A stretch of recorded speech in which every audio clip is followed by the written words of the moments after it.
শ্রেণীকক্ষে হঠাৎ দেখতে পেলাম আমার এক শিক্ষার্থীর মনটা খুব খারাপ। কিন্তু কেন খারাপ সেটা বুঝে উঠতে পারলাম না। হঠাৎ দেখি নিচ থেকে একটি শিক্ষার্থী এসে বলছে, ম্যাম, ওকে ওরা মা দেখতে এসেছে। তা আমি বললাম, তোমার মা এসেছে, তুমি তাড়াতাড়ি যাও নিচে। কিন্তু সে মোটেই ইচ্ছুক না তার মায়ের সাথে দেখা করতে। আমি তো অবাক, পৃথিবীতে মায়ের সাথে আবার সন্তান দেখা করতে চায় না, এটা কি সম্ভব? কারণ খোঁজার জন্য লাইব্রেরিতে চলে গেলাম। যেয়ে দেখি মা বাবা বসে আছে, হাতে অনেক খাবার, চকলেট, চিপস। মেয়েটাকে নিয়ে আসলাম যে তার মায়ের সাথে দেখা করুক, কিন্তু সে কোনোভাবেই তার মায়ের কাছে যাবে না। কারণ কি জানেন? তার দাদির ভয়ে।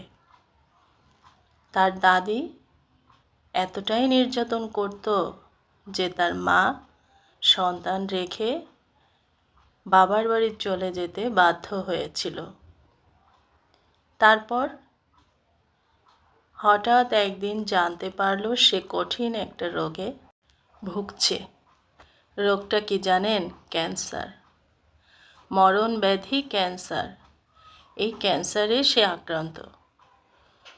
সুতরাং সে বুঝতে পেরেছে যে সে বেশি দিন আর এই পৃথিবীতে থাকবে না। কিন্তু তার প্রথম যে স্বামী, তার অত্যাচারে সে তাকে ছেড়ে দিয়েছিল এবং পরবর্তীতে যাকে বিয়ে করেছে সে তাকে অনেক যত্ন করত। তার চিকিৎসার সমস্ত দায়ভার সে বহন করত। কিন্তু ওই যে দাদি সব সময় পাহারা দিত যে তার নাতনি তার মায়ের সাথে দেখা করতে যায় কিনা। আর সেজন্য সে ভয়ে মায়ের কাছে যেতে রাজি হলো না। আমি তো অবাক, আমার অনেক কষ্ট হচ্ছিল। তাকে বোঝানোর চেষ্টা করলাম, কিন্তু সে বলল কি জানেন? আমি মায়ের কাছে যাব না।